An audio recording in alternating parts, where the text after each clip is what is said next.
పులి అలా మీదకి వచ్చినప్పుడు పరిగెత్తు ఉండి ఒక దగ్గర దాన్ని లాక్ చేసి అది అలా ముఖం మీదకి వచ్చినప్పుడు there is a shiver in Tarak's face. So అది అంటే నేను భయం కాదు అది, but what you say about it? అంటే thanks for asking that Sandeep. నేను తారక్ ఇచ్చిన బ్రీఫ్లో భయం ఉండాలని చెప్పాను. బట్ భయం అంటే ఏదో దాన్ని చూసి భయపడిపోయి పిరికివాడి భయం కాదు. ఇప్పుడు మనం ఒక పని మీద వెళ్తున్నాం, ఆ పని జరుగుద్దో లేదో, ఆ పని కోసం 100% ఎఫర్ట్ పెట్టేస్తాను, బట్ పనితో జరుగుద్దో లేదో అన్న టెన్షన్ ఉంటుంది కదా, ఆ టెన్షన్ కావాలి. ఎందుకంటే ఆ జరగాల్సిన పని చాలా చాలా ముఖ్యం కాబట్టి.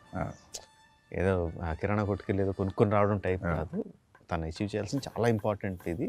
సో అది జరుగుద్దో లేదో అన్న టెన్షన్ ఉండాలి. పులిని చూసి కాదు భయం, పని జరుగుద్దో లేదన్న భయం ఉండాలి.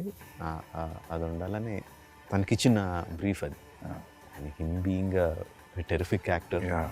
ఫస్ట్ కథ మనం యూజువల్గా కథ చెప్పిన తర్వాత ఒక సంవత్సరం గ్యాప్ వస్తే ఏదో చిన్న చిన్న సీన్స్ అవి మారుతాయి. సంవత్సరం తనకి ప్రతిదీ గుర్తుంటుంది. ఏదో మన మార్పులో ఒరిజినల్ మర్చిపోతాం. కాదు బిగినింగ్లో మీరు అది చెప్పారు కదా అంటాడు. ప్రతిదీ గుర్తుపెట్టుకుంటాడు.